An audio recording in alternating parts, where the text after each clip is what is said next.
si penemunya Fleming itu ya kan, dia akan liburan. Kemudian semua bakteri dimasukkan ember ya kan, berisi pembunuh bakteri, desinfektan. Nah sebagian ini nggak bisa masuk ke ember gitu kan diletakkan di meja saja. Jadi setelah liburan summer holiday, kemudian kembali lagi ke lab, ternyata justru yang bakteri yang tidak dimatikan ya, yang di atas meja itulah muncul suatu benda baru gitu kan. Nanti dilihat lagi gambarnya kan. Jadi di sekitar benda kayak pulau itu malah bakterinya mati gitu kan. Semakin jauh semakin besar ya, dari kecil ke besar. Jadi kesimpulannya bahwa di dalam pulau itu ya, benda itu mempunyai zat yang bisa membunuh bakteri ya kan. Dan ternyata itu benda tadi itu adalah fungi, jamur ya kan. Ya, apa namanya singkat ya. Natatum penicillium ya, nanti dilihat lagi kan, ya kan. Ya, jadi nanti jamur itu yang kecil diperbanyak, ya kan. Nah, zatnya ini yang terkandung itu, yang bisa membunuh bakteri, itulah yang disebut dengan penicillin, gitu kan. Ini cerita nih ya, satu itu. Jadi di sana ada kandungan spiritual. Maksudnya apa?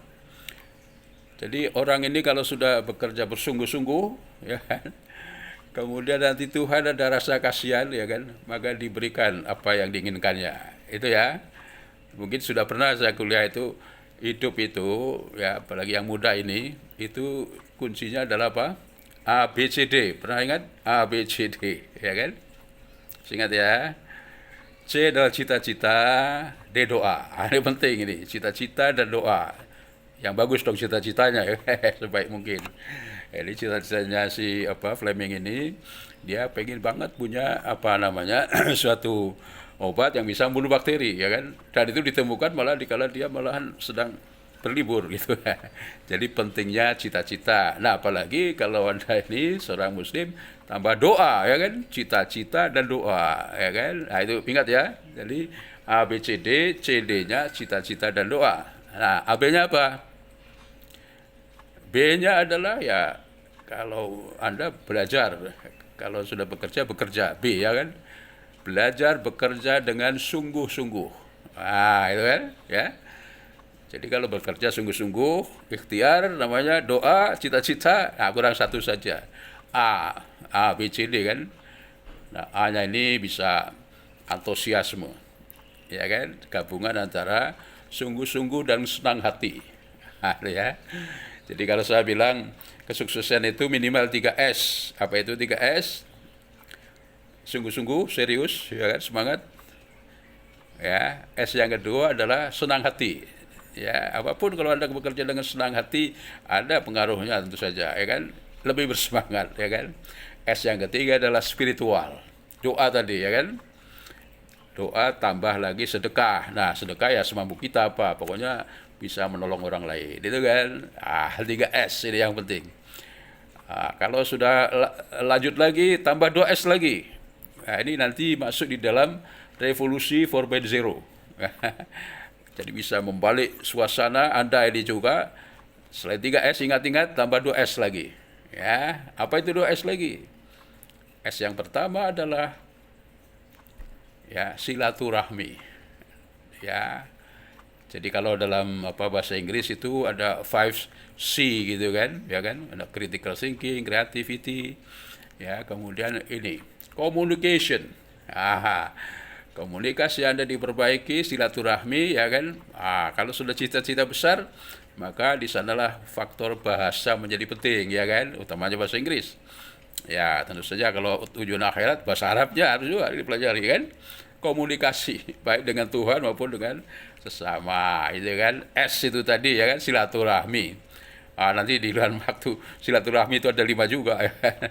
Silaturahmi dengan orang lain, dengan Tuhan, ya kan, dengan diri sendiri, itu kan. Jadi perlu kita ini ada silaturahmi atau komunikasi.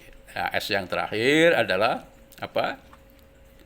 Kalau di dalam revolusi 4.0 namanya collaboration, kolaborasi. Apa itu? Sinergi, ya kan? Kerjasama ini ya. Jadi jangan selalu mencari-cari kejelekan orang malahan, tapi kelebihannya. Ya, kita bisa mendekat dengan dia, kita ambil kebaikannya, tentu saja niatnya niat yang baik gitu kan. Oke, ini penting ya, filosofi penemuan penisilin atau biotika ini adalah ABCD itu ya, ingat ya.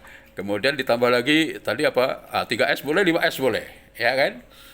Jadi Anda kalau ingin pandai kimia medisinal, ya justru sebelum kuliah pun harus sudah baca-baca. Ya ini ya, ini peran penting itu ya. Jadi nanti di sulfonamida Anda juga sudah baca-baca. Itu namanya sudah S yang pertama, sungguh-sungguh.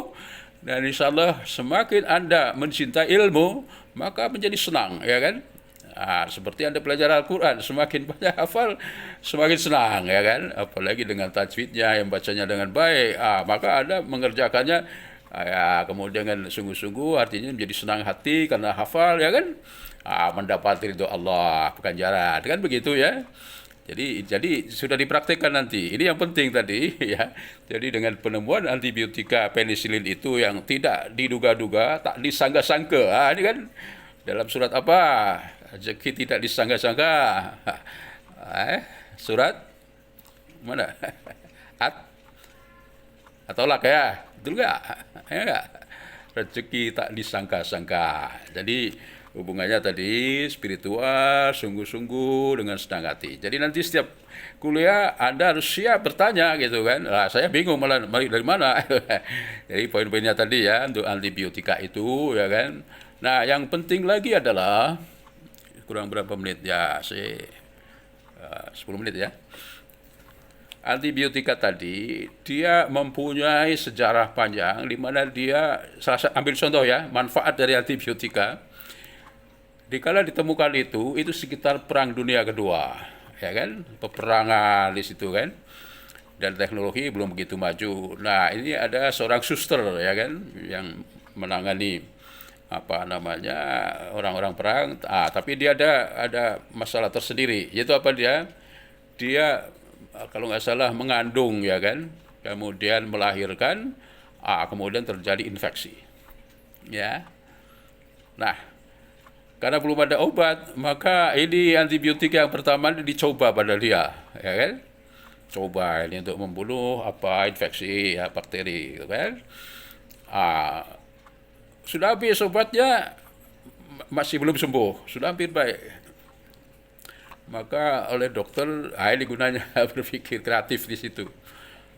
Air seninya, urinnya namanya Ana ini, suster Ana, ditampung, kemudian diserahkan ke laboratorium, merek namanya, diproses kembali, dikristalkan kembali antibiotikanya, ya kan? Jadi dari air seni, ya kita nggak harus ikut mengobati dengan air seni gitu. Ini cerita, gitu kan? Jadi air seninya dikristalkan kembali, ya kan? Kemudian apa namanya? Ya istilahnya dicuci dulu, dicuci dulu, kemudian disuntikkan lagi ke suster Ana itu, ya kan? Akhirnya sembuh. Ini ada peristiwa ini mengambil suatu makna bahwa kalau tidak disuntik dengan antibiotika ini, penisilin, maka si Ana ini sudah mati, karena dia bisa hidup lagi sekitar 50 tahun lagi. Jadi kalau dia umur saya 25 ya kan, dia umurnya sampai 75, saya nggak paham persis. Tapi ada kelebihan umur 50 tahun. Jadi di situ punya makna ya kan, obat ini kalau pas dipakainya, maka dia bisa memperpanjang umur gitu kan. Ini yang bisa kita ambil. Jadi memang ada sebagian yang bersemangat menemukan obat baru gitu ya, sebagai seorang farmasis.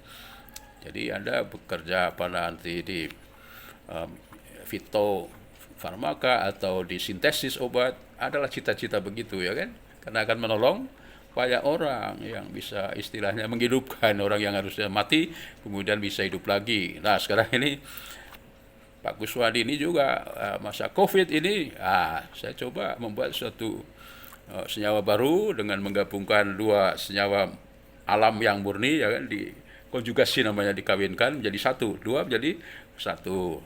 Ini sudah ada 12, mungkin nanti kalau selesai bisa 20 atau 30 senyawa baru ya kan. Kemudian nanti memang sudah tanya-tanya lembaga Eijkman, UNER sampai ke Inggris, Nottingham, ini bisa nggak dicoba ini gitu kan? Karena dari istilahnya apa komputer ya kan, molecular docking, dia punya aktivitas bisa membunuh COVID-19. Nah, masalahnya antrinya panjang katanya. Nah, yang penting ya sudah ikhtiar ya kan, sudah membuat senyawa baru. Wah, dari teorinya dia bisa membunuh baik bakteri, kanker maupun virus, ya kan? Nah, ini sebagai contoh saja, bukan sombong, tapi saya kira Anda bisa mengambil makna, alangkah senangnya kan?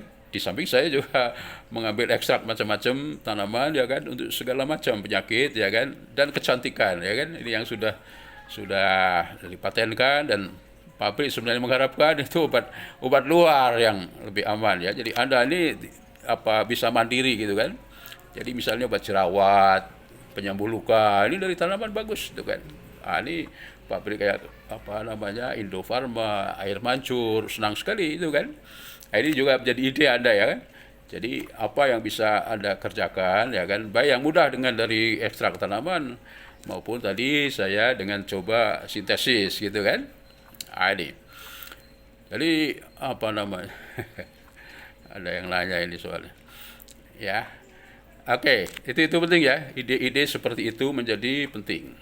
Nah, kita teruskan sebentar lagi, ganti kelas ya kan. Poin daripada antibiotika ini ya adalah sering disalahgunakan, ya kan? Jadi tanpa resep dokter, ngobati sendiri, sehari itu sudah enteng begitu, si antibiotika dilupakan, ya kan? Ini apa akibatnya? Bakteri tadi sebenarnya belum mati, baru pingsan. Akibatnya karena dihentikan, dia bangkit lagi. Itulah disebut resistensi, ya kan? Anda punya kopinya belum itu, ya kan? Resistensi.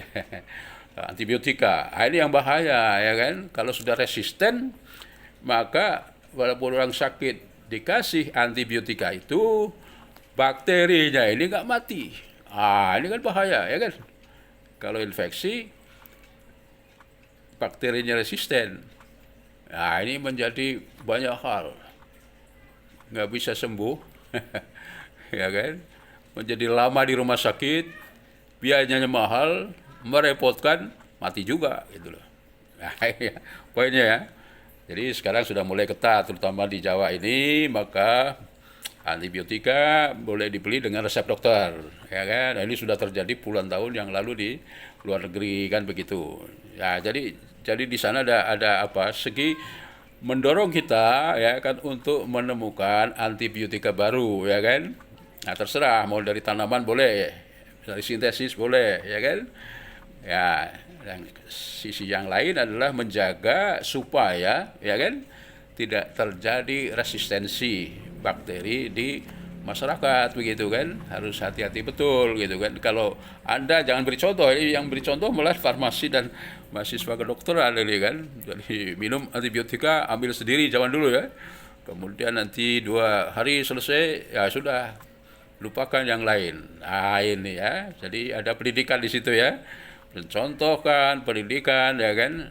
Di sisi penelitian tadi bisa menciptakan antibiotika baru ya kan untuk menanggulangi yang resisten. Oke, saya kira waktunya cukup ya. Jadi tolong dibaca kembali. Baik jadi kalau sore hari dulu waktu sama mahasiswa ada 1 jam, syukur 2 jam dibagi 2 ya kan. Separuh jam untuk mengulangi yang tadi diberi kuliah ya kan. Yang separuh adalah untuk membaca yang besok akan dikuliahkan, gitu kan? Ini ya, jadi tolong ya, semuanya tidak ada anak pandai, anak bodoh. Sebenarnya tadi kita mau belajar bersungguh-sungguh atau tidak, gitu kan? Itu saja ya kan? Oke, karena waktu ya, saya kira